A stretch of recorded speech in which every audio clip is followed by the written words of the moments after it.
They called it the Grant effect, the subtle ripple of movement that occurred whenever Elias Grant entered a room. Women reaching for their purses, conversations shifting to whispers, the casual repositioning of bodies to maintain maximum distance without appearing obvious, the polite smiles that never reached wary eyes. In the 3 years since the Meridian Tech disaster, Elias had become accustomed to this choreography of avoidance, this dance of fear disguised as respect. Tonight was no different, until it suddenly was. The moment she walked directly toward him, ignoring every unspoken rule of high society, Elias knew something was wrong. No one approached him this way anymore, deliberately, unhesitatingly, with clear intention. Especially not women who looked like her. She wore midnight blue, a simple column dress that suggested money without flaunting it.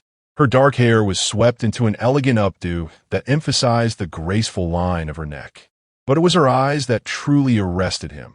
Amber-flecked brown, holding his gaze without flinching, without the familiar flicker toward the scarred left side of his face that he'd come to expect from everyone he encountered. "Is this seat taken?" she asked, her voice warm and low, gesturing to the empty chair beside him at the otherwise abandoned table. The question was so ordinary, so normal, that for a moment Elias couldn't process it. No one voluntarily sat with him at these events.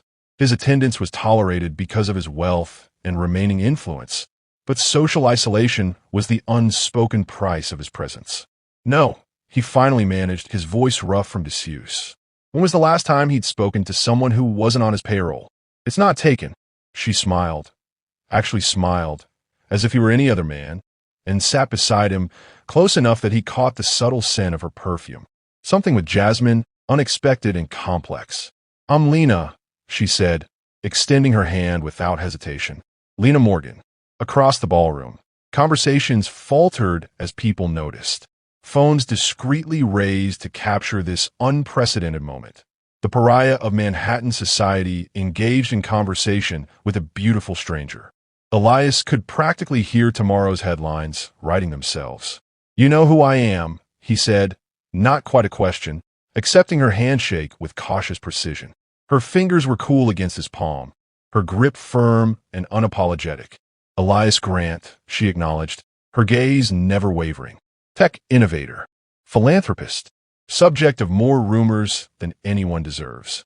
The directness of her statement, the casual acknowledgement of what everyone else pretended not to see, sent a jolt of something dangerously close to hope through his carefully maintained defenses.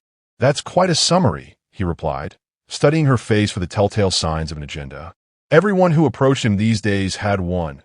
Journalists seeking an exclusive, business rivals gauging his vulnerability, social climbers performing compassion for attention.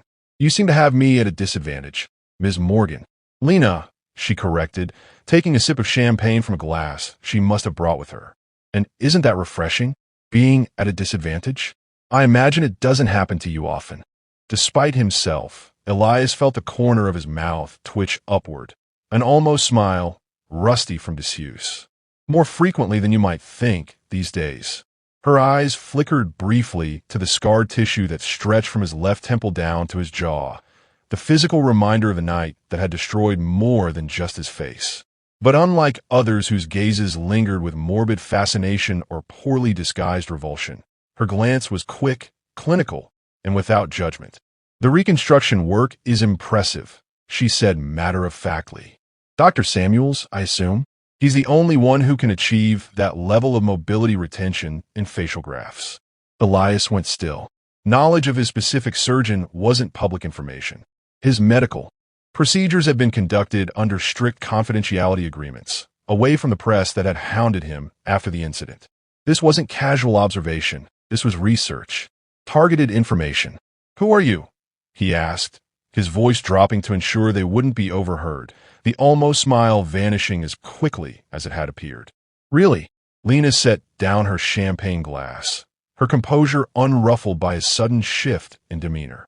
"Someone who believes the story everyone thinks they know about you and Meridian Tech is incomplete at best, fabricated at worst."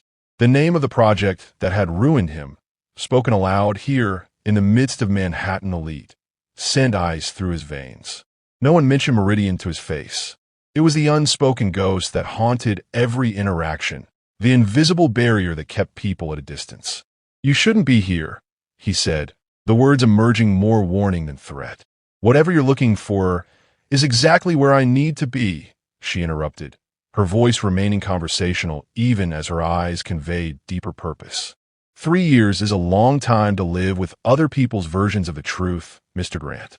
Before he could respond, before he could demand the explanation her cryptic words suggested, a camera flash went off nearby, someone bolder than the others, capturing the unprecedented sight of Elias Grant in close conversation with a beautiful woman. Lena didn't flinch at the intrusion, didn't turn away. Instead, she leaned slightly closer, her next words meant for him alone. "The woman in the blue dress was never found, was she?" she whispered, her breath warm against his ear. The world seemed to stop. Those 8 words, referencing a detail that had never made it into any official report, any news coverage, any public record of that night, confirmed what he had already suspected.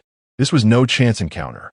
This woman had sought him out with deliberate purpose, armed with knowledge only someone intimately connected to the Meridian disaster could possess. "How do you?"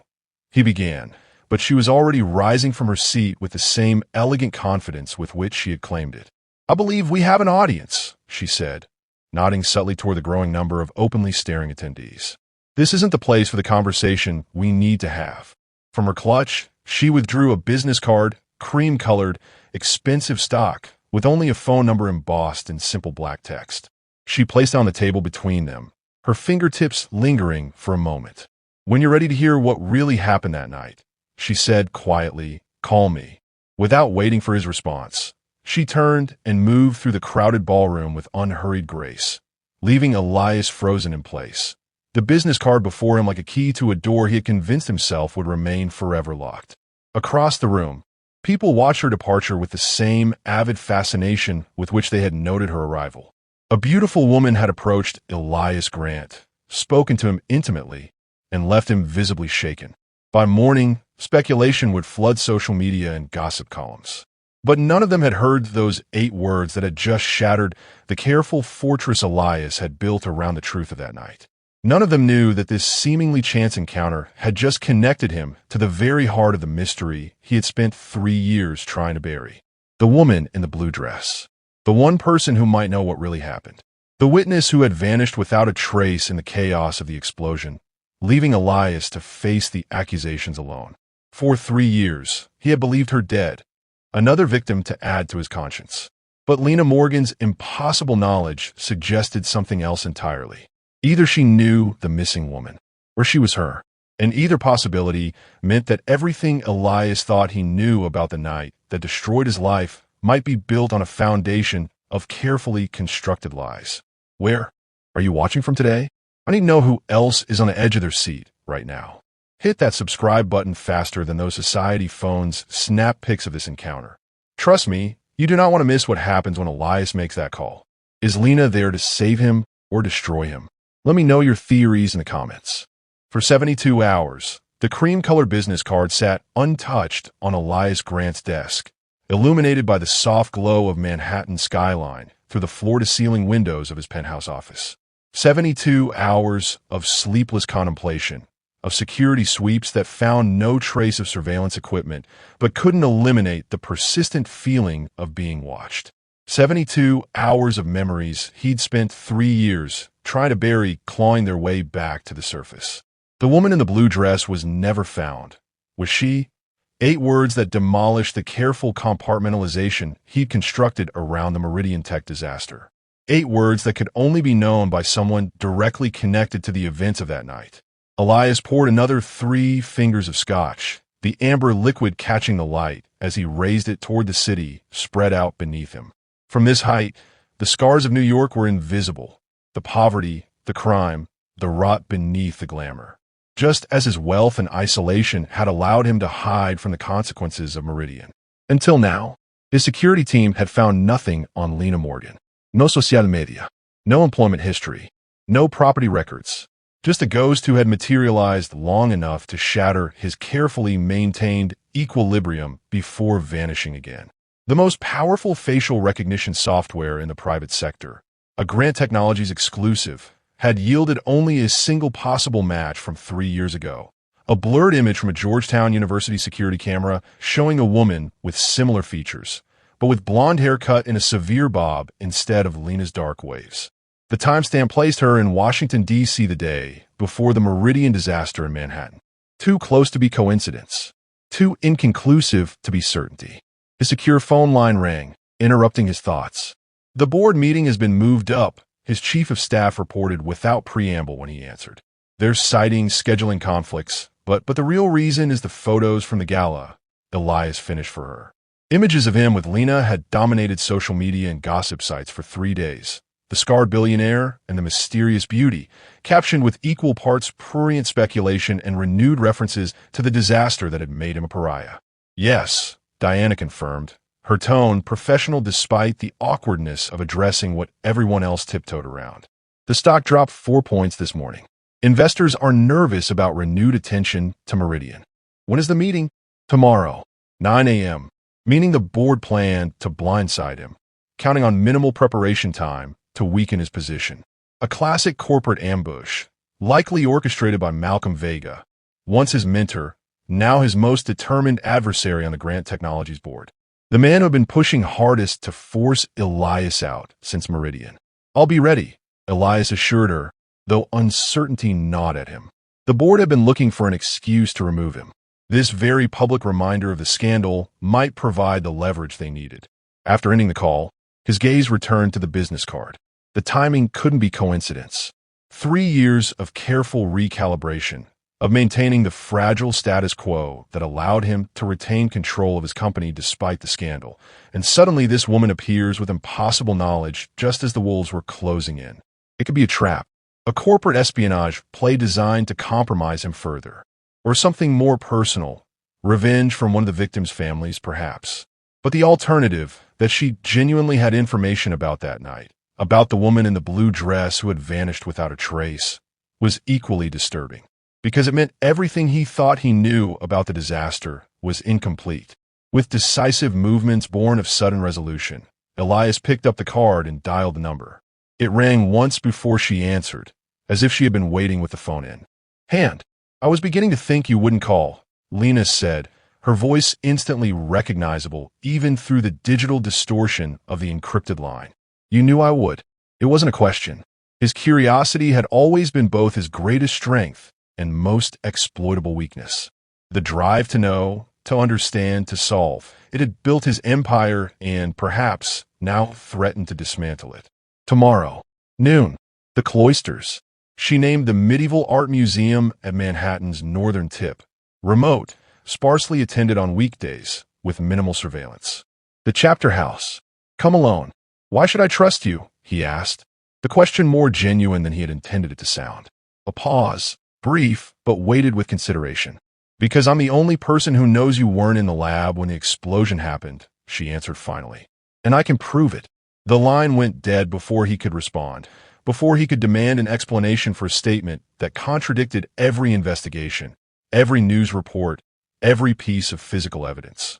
Because he had been in the lab.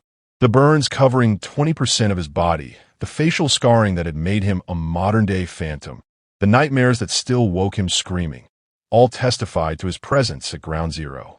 Unless they didn't. The realization sent a chill through him that had nothing to do with the penthouse's perfect climate control. He had no memory of the explosion itself. The trauma specialist had assured him this was normal. The mind protecting itself by blocking the worst moments of catastrophic events. He remembered entering the lab, remembered the initial alarm, and then nothing until waking in the burn unit 3 days later. For the first time in 3 years, Elias allowed himself to consider a possibility his rational mind had dismissed as impossible. What if what he thought he knew about that night was wrong? The Cloisters rose from Fort Tryon Park like something transported from another century, which, in a way, it was. A museum constructed from actual European medieval monasteries shipped stone by stone to New York in the 1930s. It offered the perfect blend of public accessibility and private nooks for conversations that needed to remain unobserved. Elias arrived 20 minutes early, allowing his security team to sweep the location before retreating to a discreet distance. He wore a charcoal overcoat despite the mild autumn temperature. Its collar turned up to partially obscure his scarred profile, a habit formed during those early months after the accident when public scrutiny had been most intense. He found the chapter house empty save for a single tourist photographing the vaulted ceiling.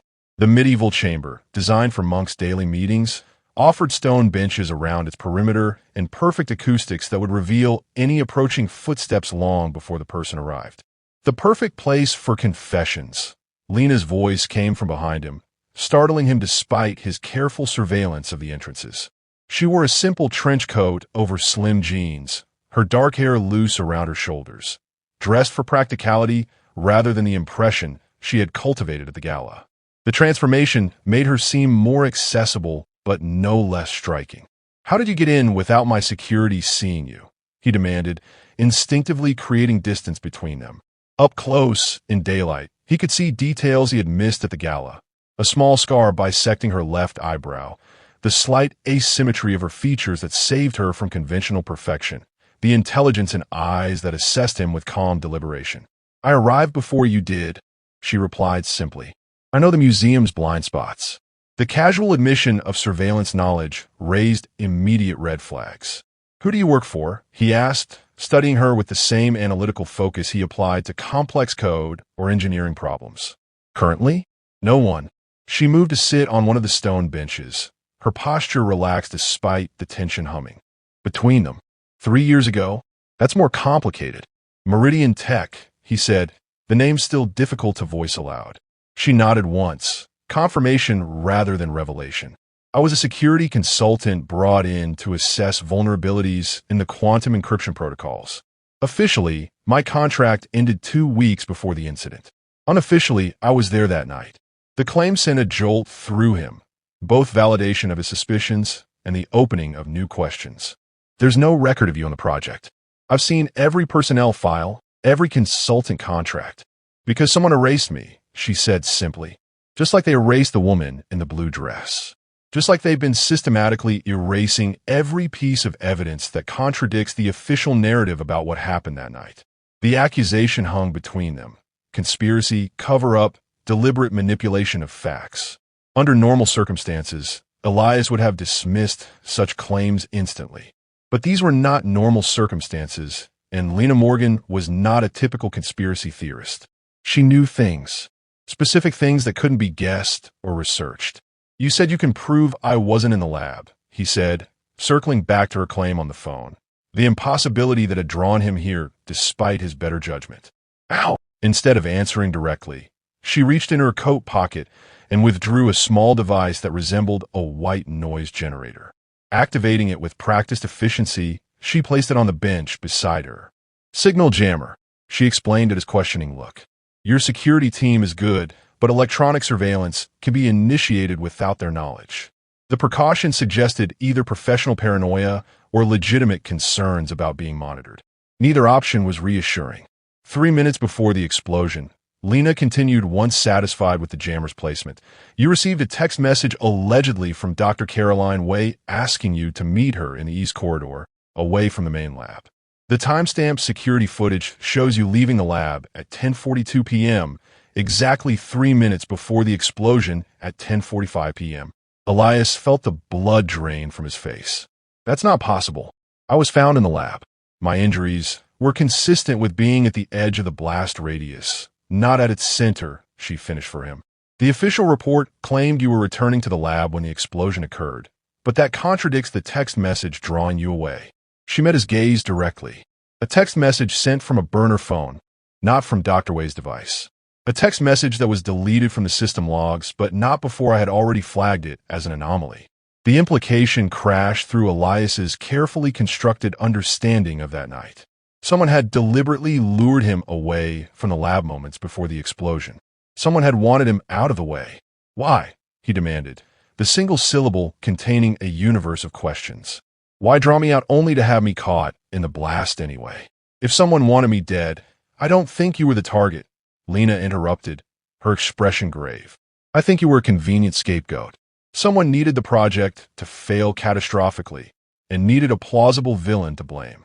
The brilliant but reckless tech innovator pushing boundaries too far, too fast. Her voice took on a bitter edge. The narrative writes itself. The assessment aligned too perfectly with how the media had portrayed him in the aftermath. Ambitious, arrogant, willing to sacrifice safety protocols for progress. His scarring became not just a physical mark, but a symbolic one.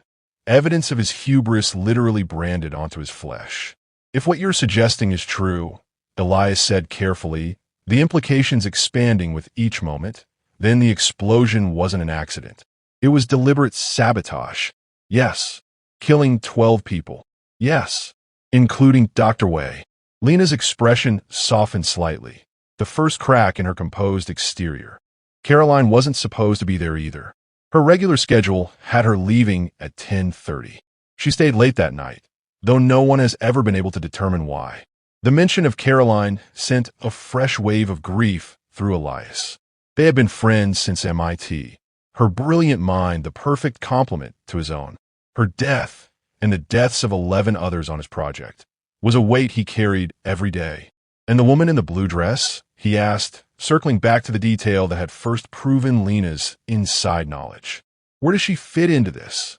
Something flickered across Lena's features. Hesitation, perhaps, or calculation. She witnessed something she wasn't supposed to see.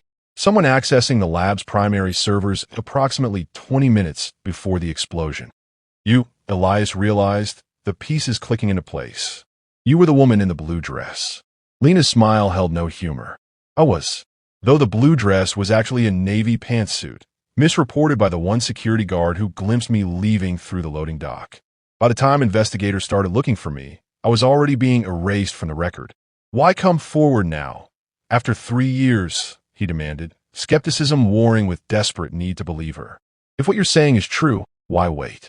Why let me carry the blame for all this time? Because I couldn't prove anything until now, she replied, reaching in her coat once more to extract a slim USB drive.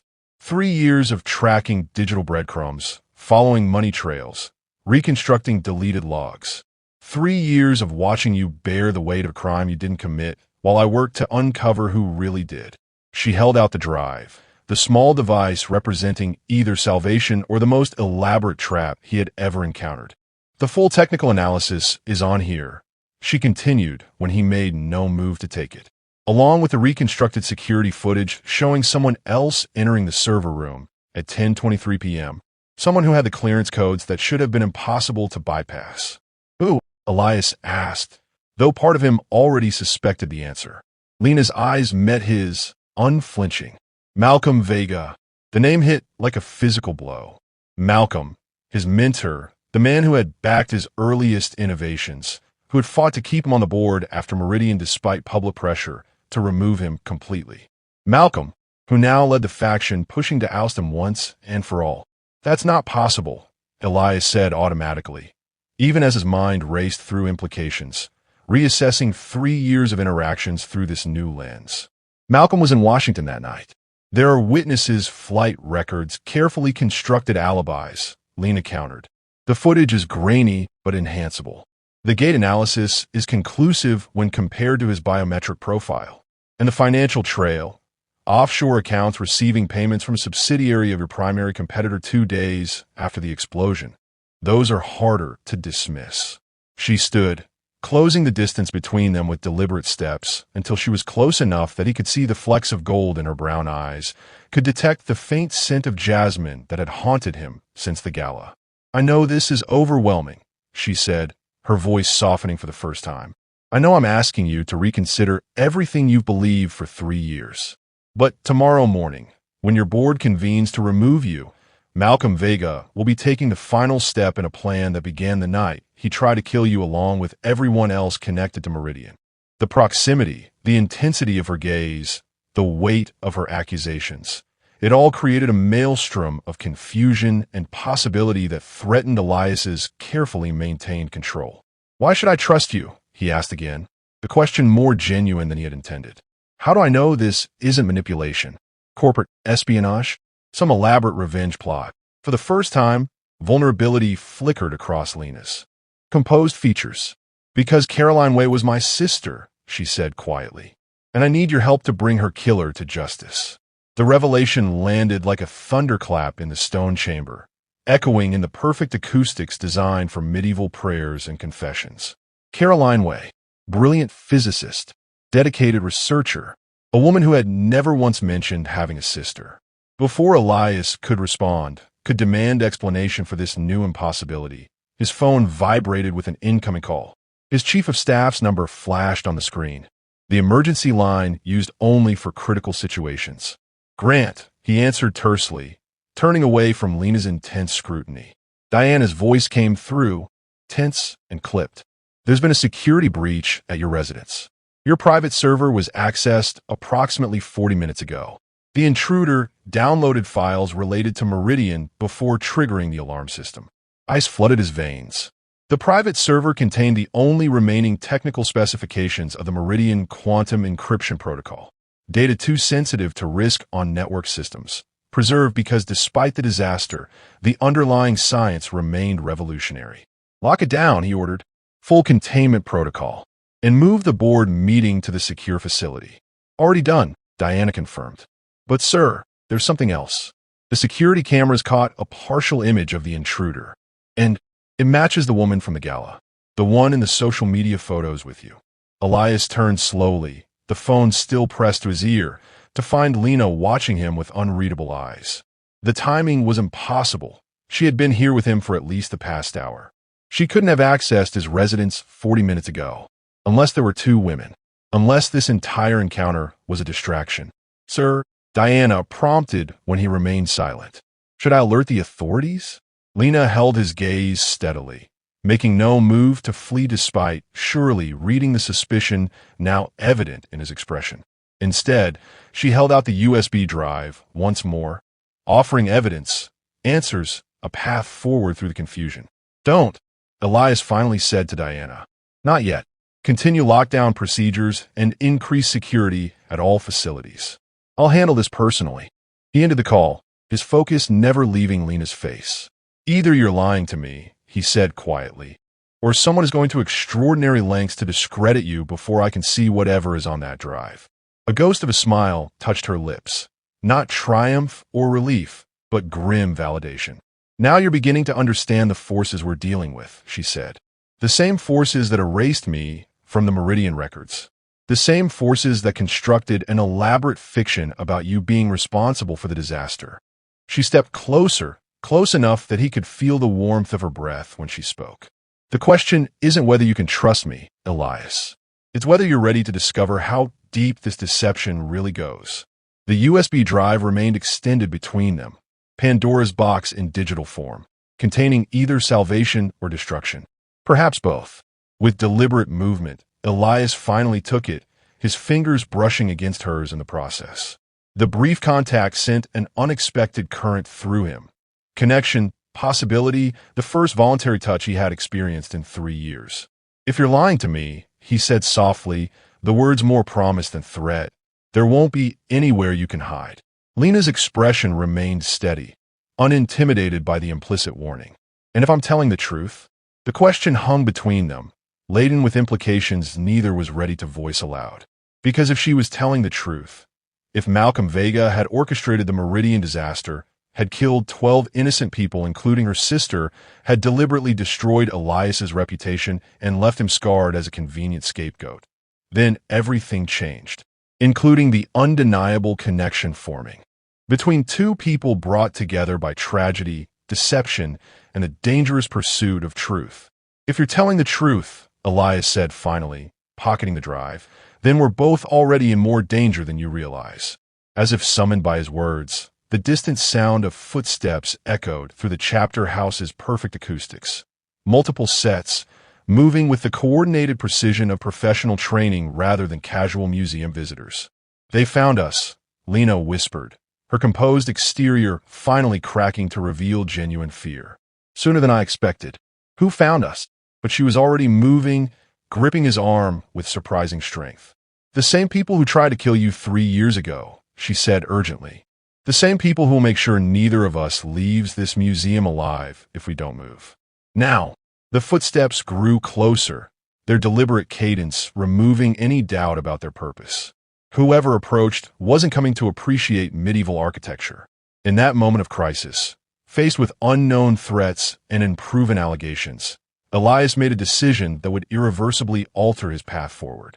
He chose to trust the woman who had walked toward him when everyone else walked away. Not because he was convinced of her honesty, but because the alternative meant accepting that everything he thought he knew about the worst night of his life was a carefully constructed lie. And that was a possibility too devastating to face alone. "This way," he said, taking her hand and pulling her toward a maintenance door his security team had identified during their sweep. "There's another exit through the service tunnels." As they slipped through the door seconds before their pursuers entered the chapter house, Elias felt something he hadn't experienced in 3 years. The electric thrill of connection, of shared purpose, of no longer being isolated in his search for truth. Whether that connection would lead to redemption or destruction remained to be seen. But for the first time since the night that had scarred him inside and out, Elias Grant was moving towards something rather than away, even if that something might prove more dangerous than the isolation he was leaving behind. The cloisters smelled of damp stone and ancient dust, their medieval atmosphere a stark contrast to the high-tech threat pursuing them. Elias led the way, guided by the building schematics his security team had uploaded to his phone during their earlier sweep. The beam from his phone's flashlight cut through darkness untouched by modern electricity, revealing passages that hadn't changed in centuries. "Your security detail?" Lena asked, her breathing controlled despite their rapid pace. "Compromised? Most likely," Elias replied, pausing in an intersection to check their route.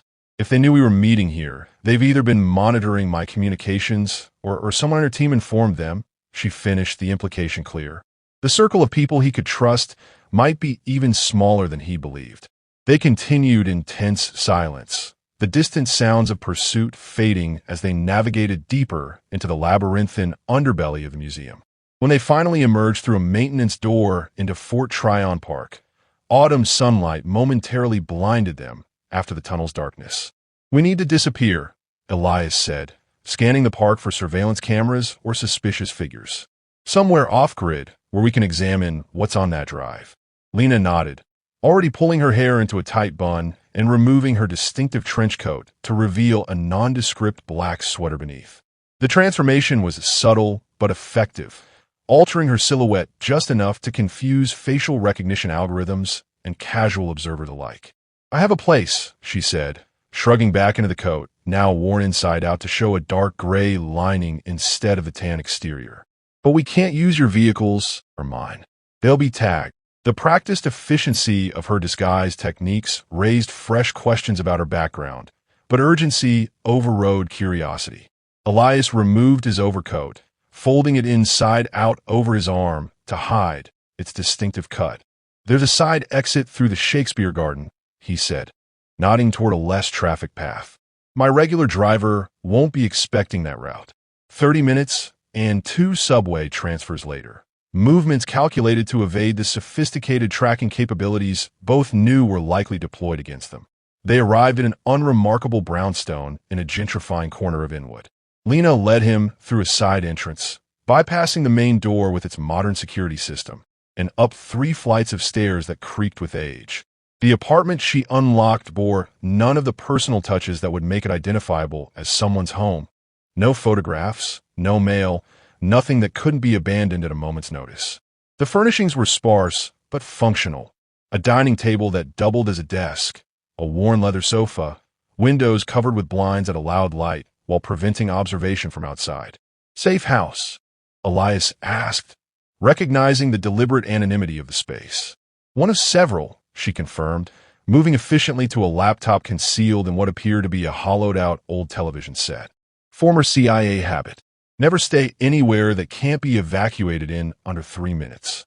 The casual mention of her intelligence background explained much about her tradecraft, but opened a host of new questions. Before he could voice them, she had the laptop powered up, its screen casting blue light across her focused features. "The drive," she prompted, hand extended. Elias hesitated only briefly before removing the USB from his pocket. Everything now hinged on trust, a commodity neither of them possessed in abundance. But they had passed the point of half measures. As she inserted the drive, security protocols more advanced than anything commercially available sprang to life on the screen. Encryption that Elias recognized as military-grade, possibly higher. "Your sister was a physicist," he said, watching her fingers fly across the keyboard with practiced precision. "Your intelligence. How does that connection work?" Lena's rhythm faltered, almost imperceptibly before resuming. "Caroline was recruited for her expertise in quantum mechanics. I was brought in later to assess security vulnerabilities." Her eyes remained fixed on the screen. Family connections are typically avoided in intelligence operations, but exceptions are made for specialized skill sets. The answer was practiced, plausible, and almost certainly incomplete. "And Malcolm Vega," he pressed. "Where does he fit into this equation?" The encryption protocols completed their verification sequence, granting access to the drive's contents, dozens of files organized with methodical precision. Lena selected one labeled CCTV_reconstructed before answering. "Malcolm Vega was the liaison between Meridian Tech and certain government interests," she said, her voice carefully neutral. "He maintained relationships with multiple intelligence agencies, defense contractors, and private security firms. The perfect position to monitor cutting-edge technology developments and to control who had access to them." The file opened to reveal security footage from the Meridian lab on the night of the explosion. The timestamp showed 10:23 p.m., exactly as Lena had described earlier. The quality was poor, the image grainy, but the figure entering the restricted server room was unmistakable despite attempts to avoid direct camera angles. Malcolm Vega, his mentor, his father's closest friend, the man who had publicly defended him while privately orchestrating his removal. "He's carrying something," Elias observed, leaning closer to study the footage. "A case of some kind." Lena nodded, enhancing the image. "We believe it contained the explosive device, designed to appear as an equipment malfunction rather than deliberate sabotage." She opened another file, financial records showing transfers through a series of shell companies, ultimately connecting to an account controlled by Quantum Secure, Grant Technology's primary competitor in the encryption market. $10 million, she said, highlighting the final transfer. "Paid 2 days after the explosion. Officially for consulting services, but actually for destroying the only functional prototype of an encryption system that would have rendered their entire product line obsolete." The evidence was compelling, methodically assembled, and devastating in its implications. Not just corporate espionage, but murder for profit. 12 lives ended to protect market share and eliminate competition. "If this is legitimate," Elias said carefully, "why take it to me instead of the authorities?" Lena's expression hardened. "Because Malcolm Vega has connections throughout federal law enforcement and intelligence communities. 3 previous attempts to bring this evidence forward resulted in the whistleblowers being discredited or worse." She closed the financial records, opening a new file containing obituaries. 2 apparent suicides and 1 fatal robbery within weeks of contacting authorities. The systematic elimination of witnesses sent a chill through Elias that had nothing to do with the apartment's inadequate heating. "And the break-in of my residence?" he asked. "If you were with me, who was that?" "Most likely someone made to look like me," she replied, unsurprised by the development. "Creating doubt is their specialty. By the time we prove it wasn't me, the damage to my credibility would be done." She met his gaze directly. "Just as they made it appear you were in the lab when the explosion occurred, even though you'd been drawn away minutes earlier." Elias moved away from the computer, processing the implications of what he'd seen. If the evidence was genuine, and his instincts increasingly suggested it was, then everything he believed about the worst night of his life was manufactured. The guilt he'd carried for 12 deaths, the public condemnation, the isolation, all based on elaborately constructed lies. "There's more," Lena said quietly, opening a final file. "This is why I had to find you now, before tomorrow's board meeting." The document that appeared was a detailed technical analysis of the current quantum secure encryption protocol, the system that had replaced Meridian in the marketplace after the disaster. Highlighted sections showed code sequences that appeared eerily familiar. "That's Meridian architecture," Elias said, recognition jolting through him.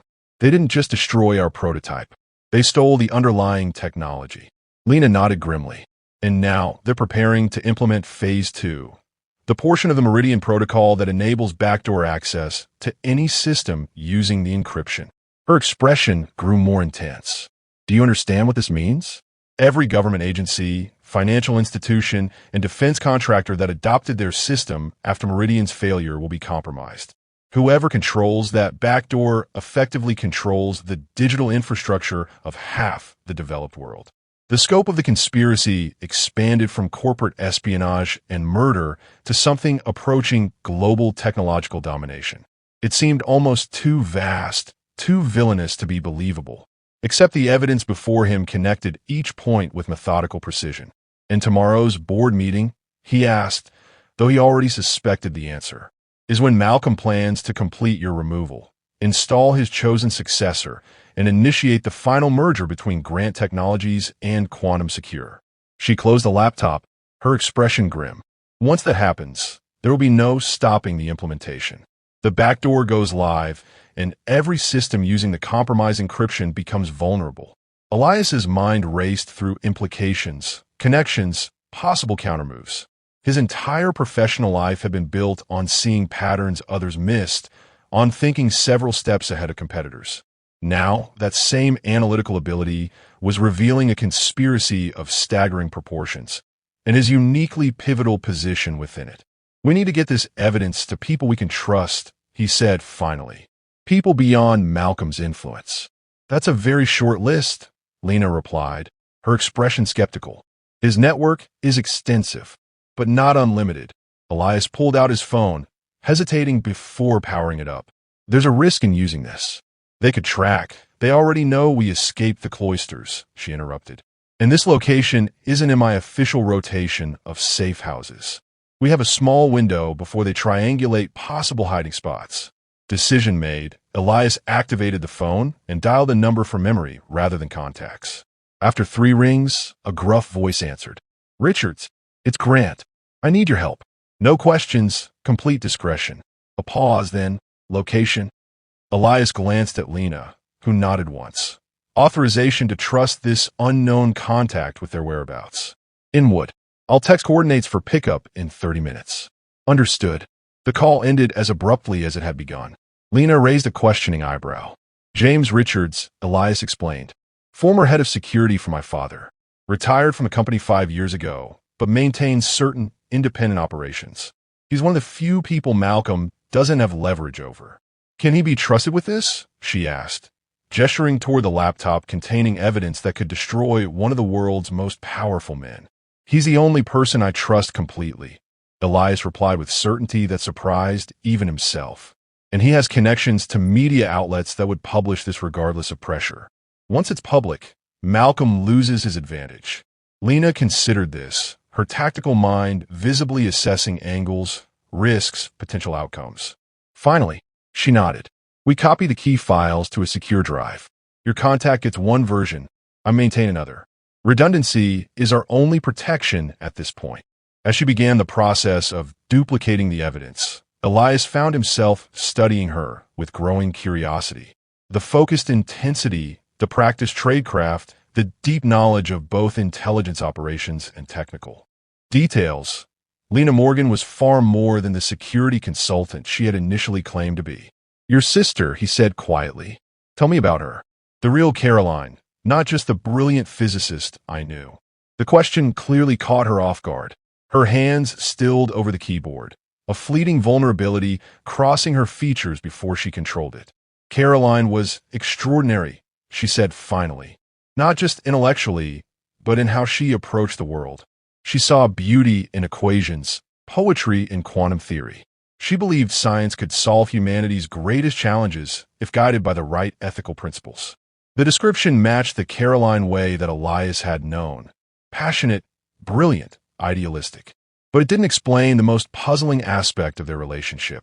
She never mentioned having a sister, he said, watching Lena carefully. In 3 years of close collaboration, through countless late nights and personal conversations, she never once spoke of you. Pain flickered across Lena's face, genuine emotion breaking through her carefully maintained composure. Because officially, I didn't exist in her life. My work required separation, anonymity. Our communication was restricted to secure channels, Code words, dead drops. Her voice softened with regret. The last time I saw her in person was at our mother's funeral 5 years before Meridian. We maintained the fiction of estrangement to protect her from my professional complications. The admission carried the weight of years of sacrifice, of a relationship conducted through shadows and secrecy. It explained Caroline's silence, but opened new questions about Lena's true role in the intelligence community. Questions Elias suspected she wouldn't answer directly. And now, he asked instead, what happens after we expose Malcolm, after the truth about Meridian comes out? Do you disappear again? The question hung between them. More personal than either had anticipated, carrying undercurrents neither was ready to acknowledge explicitly. In the days since she had approached him at the gala, something had shifted between them, a connection forged through shared danger and common purpose, but perhaps becoming something more. Before she could respond, Lena's laptop emitted a soft alert. She turned to it immediately, tension returning to her posture as she read the notification. "We have a problem," she said, turning the screen so he could see the incoming message, an encrypted communication appearing through channels that should have been secure. "Someone's trying to warn us." The message was brief and chilling. Asterisk Richards compromised. Safe house location breached. Extraction team en route. Estimated arrival 8 minutes. Asterisk Elias felt ice spread through his veins. That's not possible. Richards would never. Everyone has pressure points, Lena interrupted grimly, already disconnecting the laptop and removing the USB drives. Family, finances, secrets. Malcolm would have contingencies for anyone close to you. The betrayal, or coercion, of his most trusted contact shattered Elias's already fragile sense of security. If Richards couldn't be trusted, who could? "We need to move. Now," Lena continued, her training taking over as she efficiently gathered only the most essential items. "There's a secondary exit through the basement that connects to the adjacent building." As they prepared to flee once more, a new message appeared on the laptop screen before Lena could shut it down completely. Asterisk Malcolm not working alone. Government faction involved. L. Morgan file status. Compromised. Primary control. Operation Stillwater. Asterisk Lena froze, her face draining of color as she read the message. For the first time since he'd met her, genuine fear replaced her composed exterior. "What is it?" Elias demanded, recognition of her reaction overriding his own concerns about Richard's betrayal. "What's Operation Stillwater?" She closed the laptop with decisive finality, her movements suddenly mechanical, as if operating on automatic protocols while her mind processed implications he couldn't yet see. "We need to go," she repeated, avoiding his question. "Right now." "Lena." He caught her arm, forcing her to meet his gaze. "Weren't you telling me? What is Operation Stillwater, and why does it terrify you?" The moment stretched between them, taut with unspoken truths and the weight of decisions that couldn't be undone. When she finally spoke, her voice had lost its professional detachment, revealing the human vulnerability beneath the operative's training. Operation Stillwater was a deep-cover assignment initiated 5 years ago, she said, each word measured, deliberate. Its purpose was to infiltrate private sector technology companies developing encryption systems with potential national security applications. Understanding dawned with devastating clarity. "You were Stillwater," he said, the pieces clicking into terrible alignment. "You were placed inside Meridian before the disaster." "Yes." The admission seemed to physically pain her. "I was assigned to monitor the project, to ensure certain interested parties remained informed of its progress." Interested parties including Malcolm Vega. Initially, yes. She didn't flinch from his growing anger, meeting it with direct honesty that somehow made the revelation worse. "I reported to a joint oversight committee. Malcolm was the private sector liaison. But the operation changed over time. The objectives shifted from monitoring to active intervention." "Intervention," Elias repeated, the euphemism for sabotage, for 12 deaths, for the destruction of his life's work hanging between them like a live grenade. "You helped him destroy Meridian." "No." The denial erupted with surprising force. "By the time I realized what Malcolm was planning, it was too late to stop it directly. I tried to warn Caroline, tried to get her to delay the final testing phase, but she didn't understand the urgency." Pain etched lines around her eyes as she continued. I was the one who sent you that text message drawing you away from the lab. I was trying to save you, to get you out before. The rest remained unspoken, but the implication was clear. She had saved him while failing to save the others, including her own sister. The revelation transformed everything Elias thought he understood about their partnership, about Lena's motivations, about the complex web of deception surrounding Meridian. She wasn't just a security consultant pursuing justice for her sister. She was a former intelligence operative with direct ties to the very conspiracy she was now attempting to expose. "You've been lying to me from the beginning," he said, his voice dangerously quiet. "Using me to what? Assuage your guilt? Complete some personal redemption arc? I told you what you needed to know when you needed to know it," she countered, professional composure reasserting itself despite the emotional weight of her confession. "And right now, what you need to know is that we have approximately 6 minutes before a professional extraction team arrives to either capture or kill us. So unless you want to continue this debate while being waterboarded in a black site, I suggest we move." The cold pragmatism, the return to operational efficiency despite the personal revelations, it confirmed everything he now understood about who Lena Morgan really was. Not just Caroline's grieving sister, but a trained operative accustomed to compartmentalizing, to managing assets, to calculating acceptable losses. And yet she had risked everything to warn him, to provide him with evidence that could clear his name, to help him stop Malcolm's larger plan. Whatever her initial role in Meridian's downfall, her current actions suggested genuine commitment to making amends. The complexity of her, left him momentarily speechless as conflicting impulses warred within him. Rage at her deception, grudging respect for her current honesty, and beneath it all, the undeniable connection that had been building between them despite everything. 5 minutes, she reminded him, already moving toward the hidden exit she had mentioned. Hate me later. Survive now. The pragmatic assessment broke through his paralysis. Whatever Lena's true nature, whatever her past sins, the immediate threat demanded priority. Malcolm's people were coming, and the evidence that could destroy him remained their only leverage. "Lead the way," he said finally, decision made despite the reservations still churning through him. "But when we're clear, you tell me everything. No more strategic omissions, no more need-to-know basis. Everything." Something like relief flickered across her features, not at avoiding his anger, but at the opportunity to finally shed the layers of deception that had defined their interaction from the beginning. "Everything," she agreed, the promise carrying weight beyond the immediate crisis. Starting with the truth about who really orchestrated Meridian's destruction, and why Malcolm Vega was only one piece of a much larger design. As they disappeared through the hidden exit seconds before the extraction team breached the apartment's main entrance, Elias felt the foundations of his understanding shift once again. The conspiracy wasn't limited to corporate espionage and market manipulation. It extended into government agencies, into intelligence operations, into realms where power operated beyond public scrutiny or conventional accountability. And Lena, complicated, deceptive, increasingly essential Lena, represented his only guide through this shadow world that had claimed his reputation, his appearance, and nearly his life 3 years ago. Trust remained fragile between them, damaged by revelations but not yet destroyed. Because despite everything, one fact remained undeniable. She was still the only person who had walked toward him when everyone else walked away. Whether that made her his salvation or his destruction remained to be seen. Face screaming in fear, my jaw is literally on the floor after those revelations.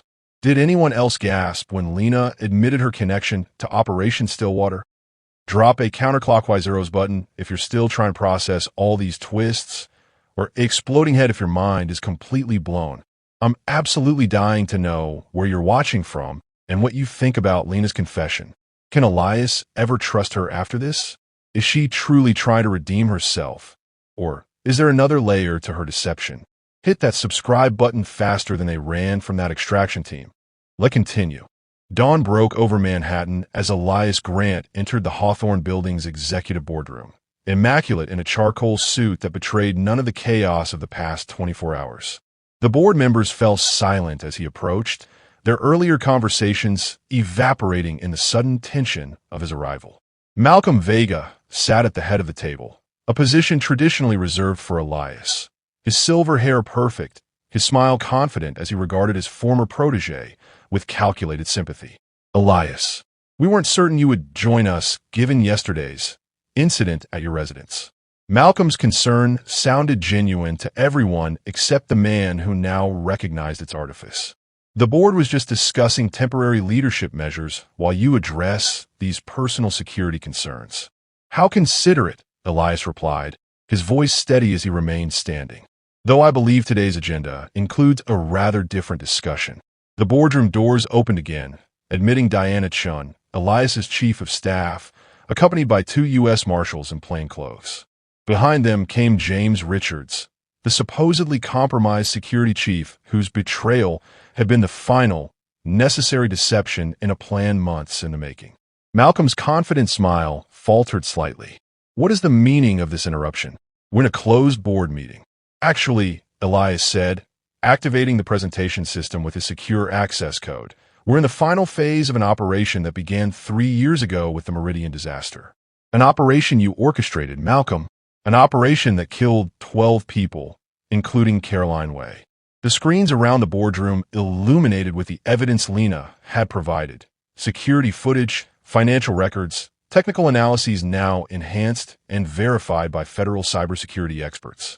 The board members' expressions transformed from confusion to shock as the scope of the conspiracy unfolded before them. This is absurd, Malcolm attempted, rising from his chair. These are clearly fabrications designed to expose your arrangement with Quantum Secure, your role in planting the explosive device, your systematic effort to destroy my reputation while stealing the technology one developed. Elias stepped closer, lowering his voice. Or perhaps your connection to Operation Stillwater and the government faction that helped you cover it all up? The name of the classified operation visibly rattled Malcolm, his composed exterior cracking as he glanced toward the exits now blocked by federal agents. You don't understand what you're interfering with, he hissed, abandoning denial for a more dangerous truth. This was never about market share or corporate espionage. The Meridian encryption couldn't be allowed to reach the public. Some technologies are too dangerous to exist outside control channels. And those control channels just happened to make you and your partners billions while innocent people died. Elias countered, disgust evident in his tone. The boardroom door opened one final time. Lena entered, transformed from the fugitive of yesterday into something closer to her true self. Professional, composed, her credentials displayed on a badge that made several board members shift uncomfortably in their seats. Malcolm Vega, she announced formally. You're being detained on suspicion of conspiracy, sabotage, and 12 counts of murder in connection with the Meridian Tech disaster. As the federal agents moved to take Malcolm into custody, he fixed his gaze on Lena with cold recognition. You were always the variable we couldn't fully control, he said, something like grudging respect in his tone. Stillwater's one true failure. Not failure, she corrected quietly. Course correction. The arrest proceeded with anticlimactic efficiency, the most powerful players in Grant Technologies watching in stunned silence as federal agents escorted their former chairman from the building. The conspiracy that had nearly destroyed Elias Grant had scarred him physically and isolated him socially, dismantled in the harsh light of irrefutable evidence. Hours later, as sunset painted Manhattan's skyline in amber and gold, Elias found Lena on the rooftop garden of his penthouse, a space few had ever been invited to enter. She stood at the edge, silhouetted against the fading light, her posture suggesting the weight of completion rather than victory. The Justice Department confirms they've secured all copies of the Meridian architecture from Quantum Secure servers, he said, joining her at the railing. The backdoor implementation has been halted. Your colleagues were quite thorough. Not my colleagues, she corrected, turning to face him. Not anymore. In the past 24 hours, the full truth had finally emerged. Operation Stillwater hadn't been a single intelligence operation, but 2 competing ones. The official mission to control Meridian's technology and the shadow effort Lena had initiated after discovering Malcolm's planned sabotage. Unable to stop the disaster through official channels, she had gone dark, spending 3 years building the case that would eventually clear Elias's name. What happens now? he asked, the question encompassing far more than just the legal proceedings against Malcolm and his co-conspirators. Malcolm faces federal charges. The government faction that supported him is being quietly dismantled. Your reputation will be restored as the truth about Meridian becomes public. She hesitated before adding the personal element they had both carefully avoided discussing. And I disappear again. New identity, new location. Standard protocol after an operation this sensitive is exposed. The clinical detachment in her voice couldn't quite mask the regret beneath. What had begun as a mission of justice, or perhaps redemption, had evolved into something neither had anticipated. A connection formed through shared trauma and purpose, through truth finally spoken after years of deception. And if I asked you to stay? The question surprised even Elias, emerging before he could analyze its implications or guard against the vulnerability it revealed. Lena's composed expression softened with genuine emotion. You know who I am now? What I've done? The roles I've played? Her eyes searched his, looking for judgment she still expected to find. How could you trust me after everything? Elias considered the question with the same analytical precision he applied to complex code or engineering challenges. Trust, once broken, especially through deliberate deception, should be irreparable according to every logical framework. Yet logic failed to account for the woman who had risked everything to right a wrong she couldn't prevent, who had walked toward him when everyone else walked away, who had seen beyond his scars to the truth beneath. 3 years ago, I lost everything I thought defined me, he said finally. My work, my reputation, my place in the world. His hand moved unconsciously to the scarred side of his face, the physical manifestation of that loss. I've spent every day since then hiding from what I believed was my failure. He stepped closer, close enough to see the amber flecks in her brown eyes, the distinctive feature Caroline had mentioned once when describing a sister she wasn't supposed to acknowledge. You gave me back the truth, he continued. Not just about Meridian, but about who I am beyond the project, beyond the scars, beyond the isolation I accepted as punishment for something I didn't do. Understanding dawned in Lena's expression, not just of his words, but of what they offered. Not blind trust despite her deceptions, but informed faith because of the truth they had finally reached together. No more operations, she said. Not quite a question. No more covers or handler-approved interactions. Just Lena Morgan, he confirmed. Whoever she chooses to be now that the mission is complete. As the last light faded from Manhattan's skyline, two people who had been defined by secrets and isolation for too long stood, together in the gathering darkness. Not healed, not perfect, but finally free of the lies that had separated them from themselves and from each other. The woman in the blue dress had been found at last, and with her, the truth that would allow them both to move forward, scarred but unbowed, connected by choices made not in the shadows of deception, but in the clear light of understanding. Sometimes salvation comes from the most unexpected places. Sometimes healing begins when a stranger walks directly toward what everyone else fears. And sometimes the deepest connections form not despite our damaged parts, but because of them. Recognition between souls who have each seen darkness and chosen light instead. Oh my God, everyone! Loudly crying face, growing heart, I'm literally sobbing at this perfect ending. Did your heart melt when Elias asked her to stay? Drop a love if you're crying happy tears right now, or a star if you believe in second chances after everything they've been through. I've been absolutely blown away by your comments from around the world throughout this emotional journey. If this story of redemption, truth, and finding connection despite all odds touched your heart, smash that subscribe button. Where are you watching from?